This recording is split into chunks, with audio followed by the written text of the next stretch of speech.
Aujourd'hui, on se retrouve dans l'exposition et on vous parle des épées. Excalibur, Joyeuse, Durandal. Pourquoi certaines épées ont-elles un nom au Moyen-Âge?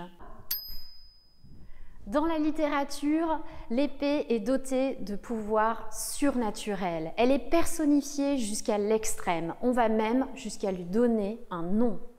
C'est parce que c'est plus qu'une simple arme, c'est un objet mythique.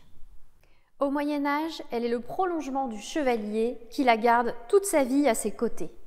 S'en séparer sur le champ de bataille, c'est reconnaître sa défaite et se rendre.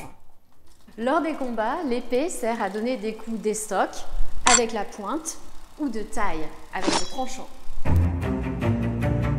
Cette épée est composée de deux matériaux différents. On peut le remarquer à la différence de couleur entre le pommeau et le reste de l'épée. On peut aussi voir qu'elle est pointue, car à la fin du Moyen-Âge, les épées deviennent de plus en plus effilées afin de pouvoir passer sous les plaques de métal qui protègent les combattants. La poignée de cette épée était composée de morceaux de bois entourés de lanières de cuir. Mais ces éléments sont périssables et rarement conservés. On peut retrouver ces éléments disparus sur la tapisserie de l'Apocalypse conservée ici au château d'Angers. Cette tapisserie est un témoignage exceptionnel de la vie au XIVe siècle. Dans ce qui est conservé de cette immense bande dessinée du Moyen-Âge, pas moins de 12 épées sont représentées de manière détaillée et très réaliste.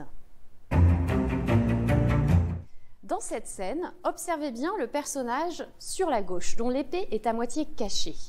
On voit bien les lanières colorées de la poignée. Remarquez aussi la garde et le pommeau qui apparaissent en jaune et qui sont visiblement là aussi d'un métal différent de la lame. L'épée est donc une arme prestigieuse au Moyen-Âge. Aujourd'hui encore, elle marque l'appartenance à un groupe honorifique, comme celle qui est remise aux nouveaux académiciens.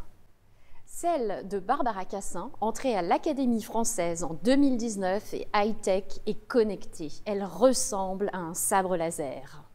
La force est avec elle.